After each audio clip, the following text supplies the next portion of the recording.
Hi എല്ലാവർക്കും നമസ്കാരം. Wonder സ്ക്രിപ്റ്റിൻ്റെ മറ്റൊരു എപ്പിസോഡിലേക്ക് എല്ലാവർക്കും സ്വാഗതം. ഞാനിപ്പോൾ ഉള്ളത് എവിടെയാണെന്ന് പറയാം. ഞാനിപ്പോൾ ഉള്ളത് ആഫ്രിക്കയിലാണ്. ആഫ്രിക്കയിൽ എവിടെയാണെന്ന് വെച്ചാൽ നൈജീരിയയിലാണ്. ഞാനൊരു റിഫൈനറിയുടെ ഒരു റിഹാബിലിറ്റേഷൻ പ്രോജക്റ്റുമായി വന്നതാണ്. അപ്പോൾ ഞാൻ കാണിക്കാൻ പോകുന്ന വളരെ ഇഷ്ടപ്പെട്ട ചില ഭാഗങ്ങൾ, ചില ഏരിയാസിലൊക്കെ നിങ്ങൾ ഇതുവരെ കാണാത്ത കാഴ്ചകളായിരിക്കാം. അപ്പോൾ വീഡിയോയിലേക്ക് കിടക്കാം. എൻ്റെ വീഡിയോ ഇതുവരെ കാണാത്തവർ സബ്സ്ക്രൈബ് ചെയ്യാനും ലൈക്ക് ചെയ്യാനും മറക്കരുത്. ഓക്കെ, ഇതാണ് റിഫൈനറീസ്. റിഫൈനറി എന്താണെന്ന് പറഞ്ഞാൽ എനിക്ക് തോന്നുന്നു എല്ലാവർക്കും പൊതുവെ ഒരു ചെറിയൊരു ഐഡിയ ഉണ്ടാവും. നമുക്ക് വീട്ടിലോ അല്ലെങ്കിൽ നാട്ടിലോ കിട്ടുന്ന പെട്രോൾ, ഡീസൽ, കെറോസിനൊക്കെ ഉത്പാദിപ്പിക്കുന്നത് ഇതുപോലെ വലിയ റിഫൈനറീസുകളിലാണ്.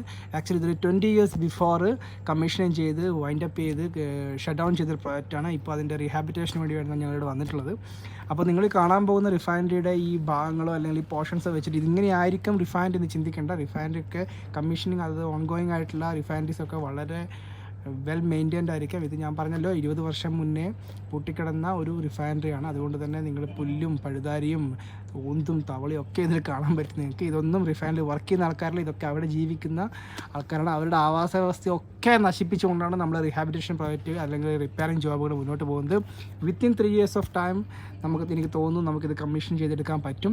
അങ്ങനെയാണെങ്കിൽ വലിയൊരു ആഫ്രിക്കയെ സംബന്ധിച്ചിടത്തോളം വലിയൊരു ഇൻകം ജനറേറ്റ് ചെയ്യാൻ പറ്റുന്നൊരു റിഫൈനറി തന്നെയായിരിക്കും ഇത്. അപ്പോൾ നിങ്ങൾ റിഫൈനറിയുടെ ആൾക്കാരില്ലാത്ത ചില പോർഷൻസുകൾ മാത്രമാണ് ഞാനിപ്പോൾ കാണിക്കുന്നത്. വളരെ കോൺഫിഡൻഷ്യൽ ആയിട്ടുള്ള വീഡിയോകളാണ്. അതുകൊണ്ട് തന്നെ എൻ്റെ വീഡിയോ സ്കിപ്പ് ചെയ്യാതെ കാണുക. എന്നാൽ മാത്രമേ നിങ്ങൾക്ക് റിഫൈനറിയെക്കുറിച്ചുള്ള ചെറിയൊരു ഐഡിയകളും കിട്ടത്തുള്ളൂ. അല്ലാതെ നമ്മൾ വിചാരിക്കുന്നത് വീട്ടിൽ അല്ലെങ്കിൽ നാട്ടിൽ പെട്രോൾ പമ്പ് പോയി കഴിഞ്ഞാൽ പെട്രോൾ കിട്ടുന്നത് വളരെ എളുപ്പമല്ല. ഇതുപോലെ ഒരുപാട് പ്രോസസ്സുകളിലൂടെ കടന്നു പോയിട്ടാണ് റിഫൈനറികളിൽ ക്രൂഡ് ഓയിൽ കൺവേർട്ട് ചെയ്ത് നമ്മൾ പെട്രോൾ ഡീസലൊക്കെ കിട്ടുന്നത്. അപ്പോൾ നിങ്ങളിവിടെ കാണുന്ന എക്യുപ്മെൻ്റൊക്കെ ഇതിൻ്റെ ഒരു പാർട്ടാണ്. ഒരുപാട് പ്രോസസ്സുകൾ ഇതിലുണ്ട്. ആ ഓരോ പ്രോസസ്സിലുള്ള എക്യുപ്മെൻറ്റുകളാണ് നിങ്ങൾ ഇതൊക്കെ കണ്ടുകൊണ്ടിരിക്കുന്നത്. ഇപ്പം ഞാനുള്ള ഏരിയ എന്ന് പറയുന്നത് ഒരു പൈപ്പ് റാക്ക് ഏരിയ മാത്രമാണ്. അപ്പോൾ പൈപ്പ് റാക്ക് എന്ന് പറഞ്ഞാൽ പൊതുവെ എല്ലാവർക്കും അറിയാം, ഒരുപാട് പൈപ്പിനെ സപ്പോർട്ട് ചെയ്യുന്ന റാക്കാണ്. അപ്പോൾ അതിൻ്റെ കൂടെ തന്നെ നിങ്ങൾക്ക് കാണാൻ പറ്റും ഒരുപാട് ഇൻസ്ട്രുമെൻറ്റ് കാണാൻ പറ്റും. ഇതൊക്കെ 1970 അറൗണ്ട് 1980 ടെക്നോളജി ഉള്ള ടെക്നോളജിയാണ്. അതുകൊണ്ട് തന്നെ ഈ എക്യുപ്മെൻറ്റും ഈ ഇൻസ്ട്രുമെൻറ്റൊക്കെ നമുക്ക് റീപ്ലേസ് ചെയ്യേണ്ടതുണ്ട്. എന്നാൽ മാത്രമേ നമുക്ക് ലേറ്റസ്റ്റ് ടെക്നോളജി ഉപയോഗിച്ച് നമുക്ക് നല്ലൊരു പ്രൊഡക്ഷൻ ഉണ്ടാക്കാൻ പറ്റത്തുള്ളൂ. അപ്പോൾ അതിനുള്ള പരിപാടികളൊക്കെയാണ് നമ്മൾ ചെയ്തുകൊണ്ടിരിക്കുന്നത്.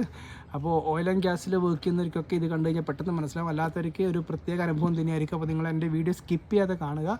നിങ്ങൾക്ക് എന്തെങ്കിലും കാര്യങ്ങൾ ഡൗട്ട് ഉണ്ടെങ്കിൽ എൻ്റെ താഴെ കമൻറ്റ് ചെയ്താൽ എനിക്കറിയുന്ന കാര്യങ്ങളാണെങ്കിൽ ഞാൻ പറഞ്ഞു തരാം. ഓക്കെ, അപ്പോൾ കുറച്ചും കൂടി മുന്നോട്ട് പോയി കഴിഞ്ഞാൽ നിങ്ങൾക്ക് ഒരു ഹൈഡ്രോ ടെസ്റ്റിംഗ് ആക്ടിവിറ്റീസ് കാണാൻ പറ്റും.